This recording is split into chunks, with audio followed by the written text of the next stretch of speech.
Welcome to the Property Prescription. We've got Tomas joining us today. How you going? Thanks for having me. I'm well. How's your week been? It's been good. A lot of uncertainty in the market. Yeah. So a few conversations that we're having. Yeah, good. So a lot of uncertainty out there. So I think today we'll talk about there's, uncertainty in terms of the markets and the residential and commercial markets and what doctors are doing across the board and just talking them through this risk mitigate. We've seen it all before. We've seen a number of different cycles. We've actually written a white paper on investing in uncertain times. So I thought we'd probably run through our white paper and maybe have a discussion around probably some of the things to just put our doctors at ease. We've seen it all before. This is a constant trend that we always see during the cycles and just making sure that they're prepared for that. So RBA just announced a sort of cash rate decision on Tuesday this week. So very interesting. It is. So cash rate's up another 25 basis points. So that's a second increase for this year. And that's obviously brought a bit more uncertainty into play as well with everything that's happening geopolitically as well. But mainly for the RBA, it's more precautionary, right? With what's happening with fuel shortages over in the Middle East as well. They're looking at the outlook of potential increase of inflation, which is slightly up on where it was at the end of last year. And they're looking to try and mitigate that and slow it down to a more manageable level. Cost of living is really starting to hurt, isn't it? Not just, mum and dads, just, single people on very low incomes. It's really starting to bite into their sort of, their ability to live now these days. So it's not just the high income earners that's affecting, it's affecting everyone. And you're slowly starting to see the cost of living pressures really has increased.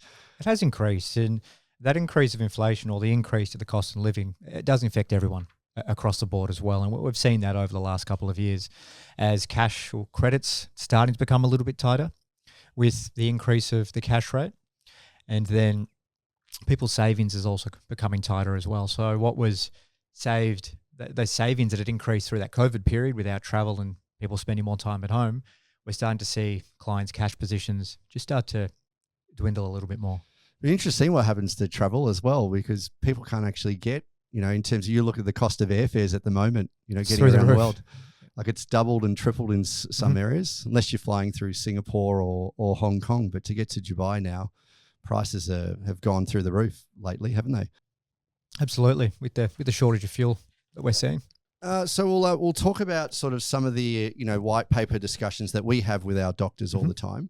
Probably one of the sort of main things is what are the key drivers that when we're talking to a doctor that they should be in terms of confidence and affordability and demand versus supply. Do you want to elaborate on those key points? When we look at the property market, the property market will always react, and it's always a necessity. People always need to buy or sell homes and then rent homes as well. So when we look at all the uncertainty around the country, around the globe at the moment, we want to take a deep breath and a step back and really focus on the key fundamentals. And those three key fundamentals that we look at and that we're always researching as well, it's affordability, supply demand, and then confidence. And each market has those key fundamentals. And we've got you've got a housing target of 1.2 million homes for us to meet at the moment, which we're under at the moment as well. Well and truly under, and it's actually frustrating us because you've got a lot of these overseas migrants coming into the country, in the hundreds of thousands of people, which the actual country needs. We've survived on overseas. We're very much a multicultural country, and I believe we should continue to stick to that. But from our end, what is it putting further pressure on at the moment that you're seeing? Supply side, with Correct. Construction costs increasing by over 50% in the last few years post-COVID. We're seeing that developers' feasibilities aren't stacking up. So across the board, there's not enough supply. You look at Melbourne, for example, and replacement cost is around 40% below. Correct. Below the new dwellings. So the demand pressure's there. Supply is still constrained. Yeah, but when you're talking to a doctor and a doctor says, I'm uncertain about the market, I'm uncertain about investing now, what are some of the things that you say to put them at ease in terms of making sure that we've got that? Remember that case study in 2018 with that doctor, didn't want to buy. We obviously had, a lot of things happening with the Royal Commission.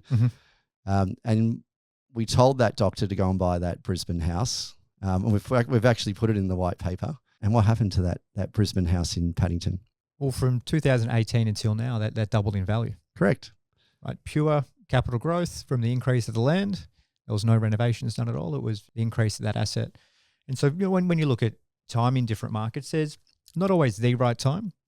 But when you look at uncertainty, what it does open up is opportunity. But that's with specific markets, not every market. In that 2018 case, Brisbane was that key market that we were investing in. Yep. And we saw a double in value from there. And fast forward to today, and there's other opportunities around the country that we're seeing as well. And we saw it during COVID as well. So the RBA slashed interest rates from 1% to 0.1. And then the federal government introduced JobKeeper and then 𝗏𝗂𝘃 as well, putting money directly into people's accounts that we saw. So the total stimulus was over $200 billion. It was a massive... Through that period to keep the economy afloat. And then the last one, we saw the GFC back in 2008, and we took a very strong position on Sydney at the time. It was a long time ago. We had the September 11 attacks, the 1990s recession. 80s and the 70s. So we constantly see these cycles occur, and there's this kind of negativity and this fear of actually getting into the residential and commercial markets around investing. But it's making sure that these particular doctors have a 20-year strategy or a 30-year strategy. They don't go and aggressively go and buy 3 or 4 properties in 1 year. These present really strong opportunities that if you're a seasoned investor and you're an educated investor, you can actually take advantage of these particular cycles. Take the opportunity. It's about focusing less on the short-term interest rate movement and focusing more on that medium to the longer-term strategy as well. And when you look at the buying conditions, an increase in interest rates improves the buying conditions, less competition in the right market as well. And about following the data, where the affordability is, where the confidence is and the demand exceeding supply, sticking to the right strategy. Don't make any rash decisions. Stick to the strategy and hold on to it, and then focusing on the right asset. But it's the time value of you being allocated within that market. Absolutely. And so if you can overlay that with the data, and the data makes sense, and you take a long-term view, which, a lot of our doctors have trading assets in their portfolio and they have foundation assets sitting in their portfolio. So every doctor's different. But from our end, we actually like interest rate movement, because if interest rates go up, it gives our ability to actually buy within some of those residential markets. It opens the window up for us, doesn't it? So we don't like 13 increases, but 1 or 2 is okay. Yeah, there was a little bit aggressive during, so when they started ramping them up after COVID. And that's where it comes to another point about managing their cash flow, making sure they're putting risk mitigation tactics in, increasing their cash buffer. So what do we tell our doctors to do during a pandemic in terms of their cash buffers? About those key risk mitigation, right? Because it's one part about the data that we focus on. We say, look, focusing on the right markets, it'll grow in value, but it's also about protecting yourself for any downside risk. And there's a few things that we always recommend to our doctors for risk mitigation. It's having an adequate cash buffer in place. What's the cash buffer at the moment? 10% of portfolio debt. Correct. Right? So 10% of the debt that you have in portfolio in the offset is a just in case, and that is around for 6 months of living expenses. So if I got $1 million loan on my house, about the $100,000. You got $100,000 sitting in the offset account. Yeah. Okay, good. And some doctors are a bit more conservative. They like to run that at 15%. So in that example, they'd be at about 150,000. And it's more of a just in case and a safety net as well, right? Because you want to make sure that we're protecting the assets and protecting the debt. We're investing moderately. We're not taking on too much risk. It's always calculated, but just making sure you can still take the opportunity that's there as well. And I think our last big call during COVID, we just told all of our doctors to increase their cash buffers to 15%. Yep. And they actually had the ability to buy really well.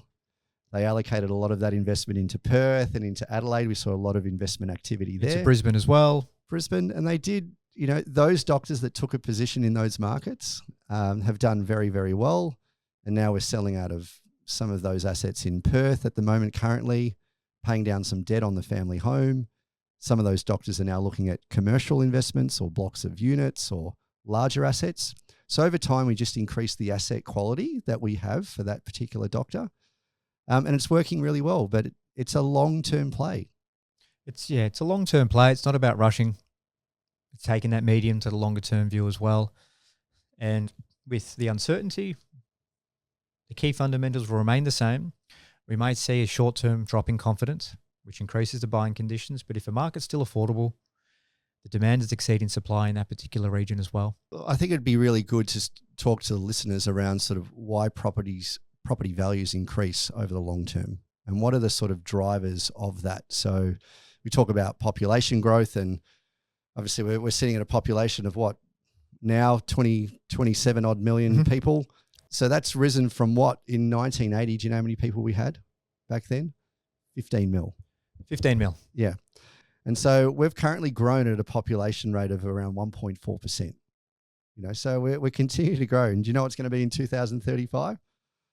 Unbelievable. So 35 million. 35 million. So we've got all this incoming population growth. What are the other drivers of growth for sort of long-term value that you're seeing? If you look at the population growth, you could even take that down to more of a state level as well on who's receiving the highest amount of that population. Melbourne being up there, Perth as well. Perth was up at about 3% population growth. It was, yeah, got out of hand, didn't it? And inflation rate as well. So, the RBA they try to keep the inflation rate at around 2 to 3%. 2 to 3%. They're trying to manage it within that band. We saw a slight uptick towards the end of last year and early this year as well. They've increased the rates with everything that's going on geopolitically as just more precautionary. And some of our doctors, if they're trainee doctors as well, and they're looking to they're contemplating whether or not they should be buying their first home in this market or investing. Talk to us a little bit about that, about the uncertainty around, well, do I buy my first home or do I actually go and rent invest and start building a little residential portfolio for myself? Talk to us about that. It definitely depends on their specific circumstances, on whether this will be their first asset, their first home that they're buying, or if they have any plans to purchase their GP clinic or dental practice as well, because for a doctor, that forms part of the strategy. Depending on which state that they're in or which market they're in, if they have capacity to purchase their home and purchase it comfortably without taking on too much debt, we look at around 3 times income or less. So 3 times your household income or less in home loan debt, which leaves capacity to invest to help pay down some of that debt. It's a good time for that. But if not, then rent vesting is the right way. I mean, with what I would always recommend to the doctors that we work with is if you can buy the home now and you see yourself in there for 10 to 15 years or longer, then it makes sense to go down that path if you can do it comfortably with the debt. If not, rent vesting is a great alternative. Right? Investing in some cheaper assets, but getting your money working a little bit harder for you, making sure that we're still making the right decisions, we're keeping our money active, and looking at either some interstates or local markets. Well, I think the beauty about that is they have the ability to diversify across 2 or 3 smaller assets rather than take on significant amounts of debt within their home, which doesn't give them the ability to continue to invest. I think that's a really big one. The other option is that they've got the ability to leverage that debt across multiple assets. And then it's all deductible as well. So when we're talking to a doctor and we're having this conversation with a doctor, rather than go and spend $1.5 million on their home in Sydney or a small unit, if they diversified that, or some of our doctors want to continue to save, that cash that they've got as savings could be put to so much better use in terms of actually allocating across different investment markets. And we're probably seeing a lot of our doctors that have done really well with us when they first started out with us all those years ago. They actually chose to rent invest, before they were allocated before they finished their training, and they knew that where they were going to work sort of for the long term. Because a lot of our doctors, when they're young, they get shifted all over the country. All over, some regional areas, interstate as well. And the rent vesting strategy allows flexibility, allows diversification, like you mentioned, to buy between 2 to 3 different assets in different markets, so you can reduce the risk there as well. But then the flexibility of depending, sometimes it's unknown where you may land for work. It could be in the current state or in another state as well. And adding that flexibility to the portfolio means you still get to invest. And once those assets are matured and you have a location that you're working in long term, you can then sell those assets down and then buy the principal home there as well. We've found over the years a lot of our regional doctors have done quite well because the barriers to entry in terms of buying an asset in a regional area much lower. They pay off the house very quickly and then they go and invest and they build these very, very large portfolios because their disposable income that they've got, provided they're not buying any expensive cars or boats, they've been very, very successful investors with us for a long period of time. So the regional doctors don't have that pressure to, move into the large Sydney house for 5 or 10 mil or Melbourne. So a lot of that debt that they were paying on their homes, they actually go and allocate it across their investments. They can invest. And we've seen that with some of our doctors from Toowoomba or Newcastle as well. Yeah, there's a lot of shortage of doctors in Perth as well. So WA are really struggling to try and get doctors from the East Coast and offshore to go and work in WA. They're paying doctors an extra sort of $50,000 to $70,000 a year on their incomes. So there is very much a doctor's shortage in particular areas around Australia, and they often come with sort of increased wages as well. As an incentive to move in there. So this was obviously talking about uncertainty in the markets, but talk about affordability. Affordability is another really big one. Affordability, it is a big one. It's one of the key drivers for all markets as well. And at Property for Doctors, what we look at in our data team is the affordability index between each of the markets and the average incomes. And that's the percentage of the average wage that goes towards a mortgage. And if you compare that to some of the capital cities around the country, you've got Sydney right now where 85% of the average wage goes towards a mortgage. How do people live in Sydney? If you're a young doctor looking to live in even a rental accommodations, it's actually too expensive to rent out a little unit in Sydney currently. And it's still cheaper to rent than it is to buy. Correct. That's why we're seeing a lot of our Sydney doctors, they're looking to buy elsewhere. Correct. Well, they're forced to. Forced to buy elsewhere. Some are relocating, or others are going down that rentvesting path and trying to build their equity base there as well. Then you've got Melbourne's in a great position. Affordability index is around that 40%, which is half of Sydney. Markets that we've seen that have performed exceptionally well, Adelaide, Brisbane, they're starting to reach that affordability maximum. Right? And that's not to say that those markets will drop in value or anything like that, but very interest rate sensitive. If we get another... They're getting up there. They're getting up there, right? So that's a sign of caution. When we look at Gold Coast, the affordability index actually almost higher than Sydney up in Gold Coast at the moment. A lot of those are relocated from Sydney up to Gold Coast when it was relatively affordable 5 years ago. That's a different story now with prices obviously increasing. But some of those key markets that have had a really strong run, particularly on the housing side, we're noticing now, particularly from the affordability and the undersupply, that the unit markets are becoming more attractive. They are. And Sydney is an example. Units are half the price of houses. Right, so over the next 3 to 5 years, we might see some uplift on Sydney units. We're already seeing it in Brisbane. Brisbane units are outpacing houses at the moment. They were terrible. They didn't perform for nearly 10 years. Nearly 10 years. So from 2014 up until 2019, that was flat. No growth. No growth whatsoever.